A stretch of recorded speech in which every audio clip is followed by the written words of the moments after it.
Beogradu imamo razne nevolje i nedaće i razmišljamo nekad o svojim ličnim problemima kao najtežoj stvari na svetu. Zamislite sledeću situaciju. Da možete da se krećete u krugu samo 100 metara oko svog stana. Da ne primate platu. Da ste u stalnom strahu da se ne nađete na nišanu komšije koji je malo agresivan, na kojem ništa loše niste uradili. Da deca ne mogu da odu ni na kakvo igralište. Zamislite takav život. Vi ga zamislite, a Srbi na Kosovu i Metohiji ga žive svakodnevno. Od 99. a mnogi u stvari od kad su došli na svet. I uprkos tome uporni su hiljade njih da na Kosovu i Metohiji ostanu. Oni koji imaju najveće probleme su najtiši. Ne bismo za njih ni znali da nije mog jutrošnjeg gosta. Ponovo je tu Arno Bujon, direktor humanitarne organizacije Solidarnost za Kosovo. Dobro jutro, Arno. Hvala što ste tu. Sanja.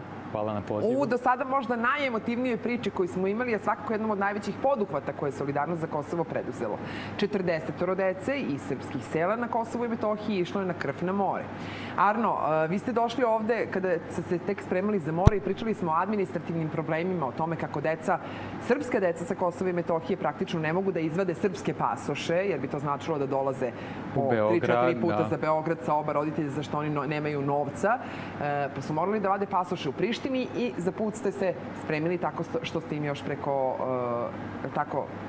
grčke ambasade u Prištini izvadili vizu. Oni su nam izašli u susret i u rekordnom roku izdali vize za 40 dece, tako da smo mogli da krenemo na put 10. jula kao što je bilo i planirano.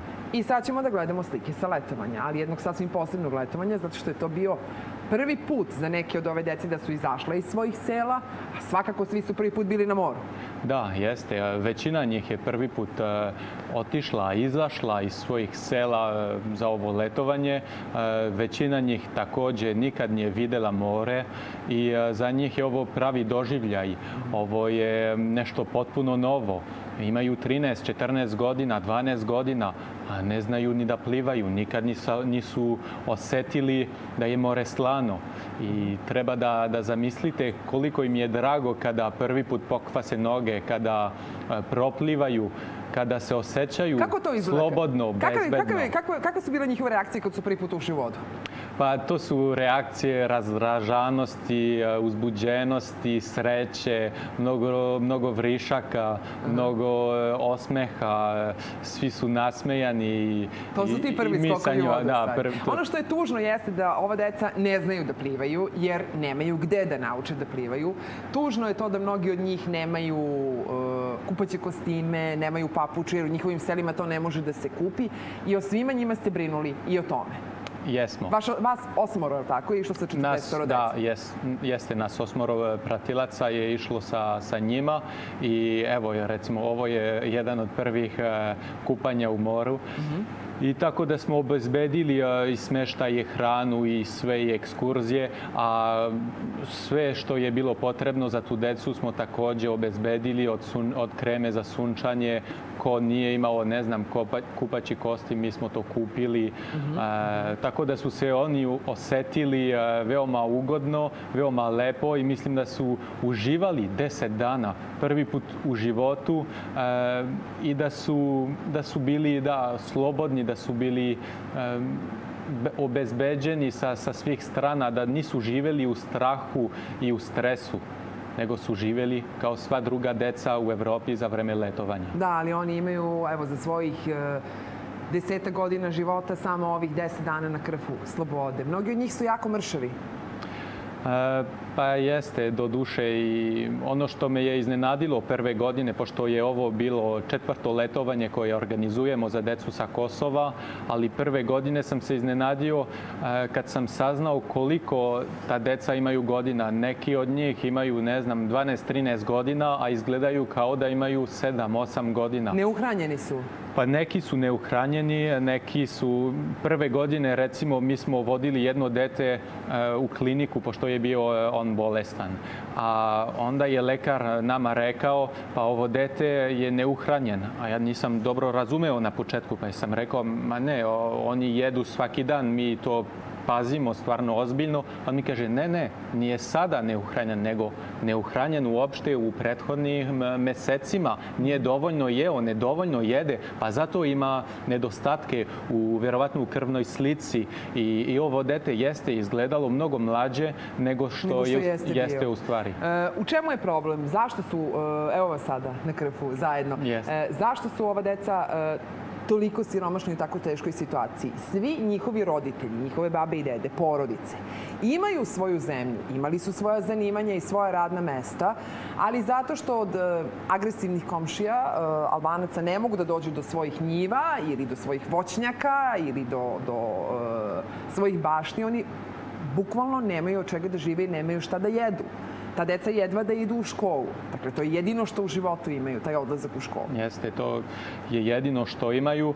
Problem je to što od 99. godine uglavnom njihovi roditelji su nezaposleni, a oni koji su imali njive, ponekad su te njive uzurpirane i nemaju ih više, ili kad ih imaju, ono što proizvode ne mogu da prodaju na pijacama jer nemaju gde. Oni ne mogu da se kreću. Oni ne mogu da idu u Prištinu i da prodaju, ne znam, jaja koja su proizvodili ili nešto drugo. I to je veliki problem. Nema tržište tamo čak i za seljake. Tako da čovek jede ono što proizvodi. Ako dobija, ne znam, socijalnu pomoć, onda može s tim da kupi, ne znam, šećer, takve stvari, a za sve ostalo nema novca.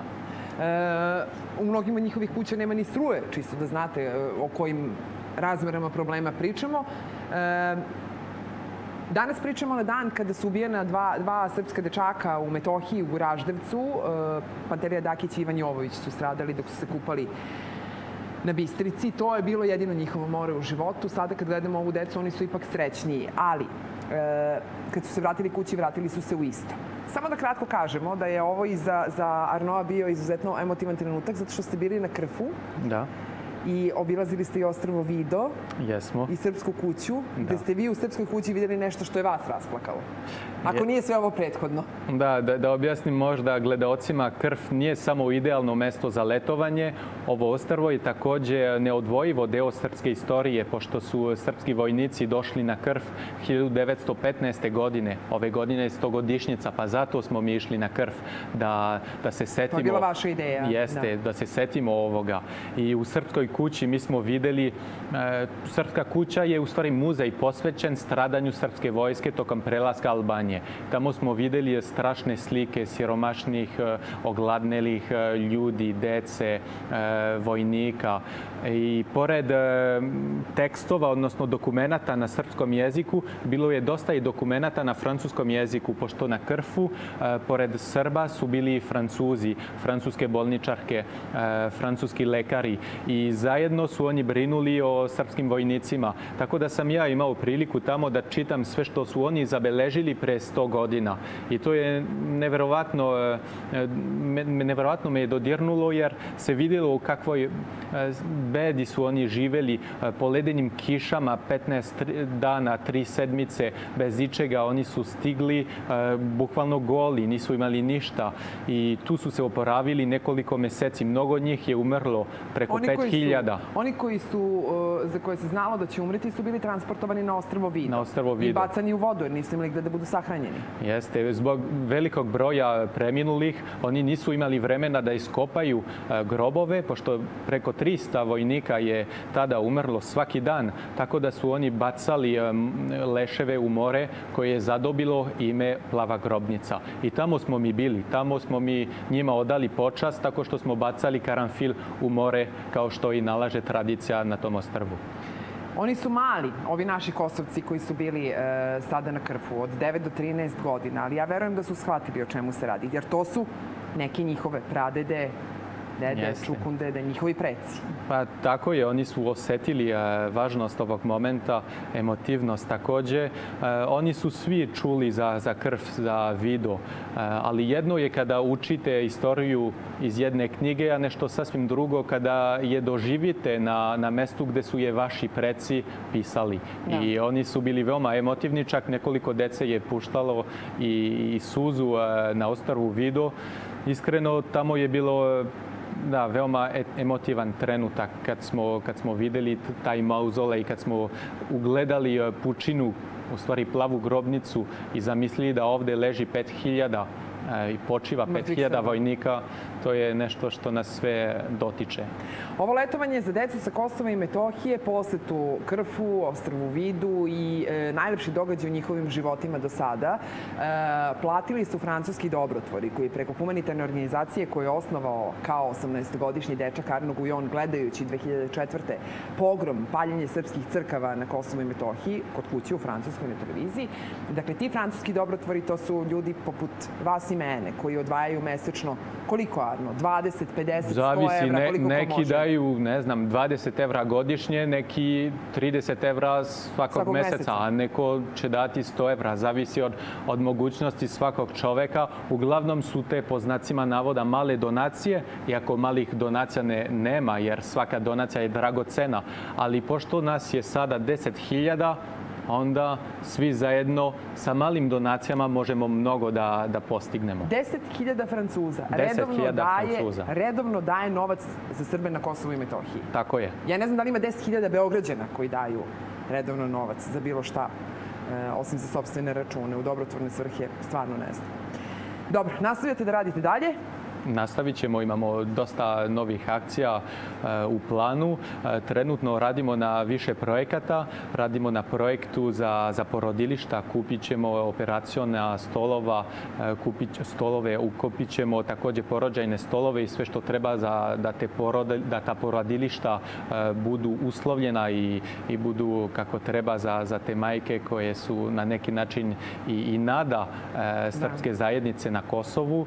A također u toku je izgradnja farme za tov junadi kod Novog Brda. Tamo smo u prethodnih godina finansirali razne poljoprivredne projekte koji su samoodržive i koji omogućavaju ljudima da rade i da žive od svog rada.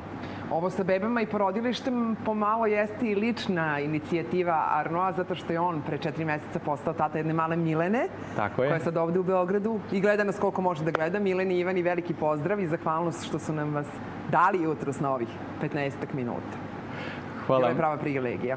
Hvala, Sanja, na lijepim rečima. I mnogo hvala na trudu oko naše dece sa Kosova i Metohije. A vi razmislite šta možete da uradite. Kao materijalni donator ne možete da učestvujete ako ste u Srbiji u projektu Solidarnost za Kosovo. To za sada čine pre svega Francuzima, da ima i Španaca i Italijana. Čuli ste 10.000 Francuza redovno pomaže Srbe na Kosovu i Metohiji.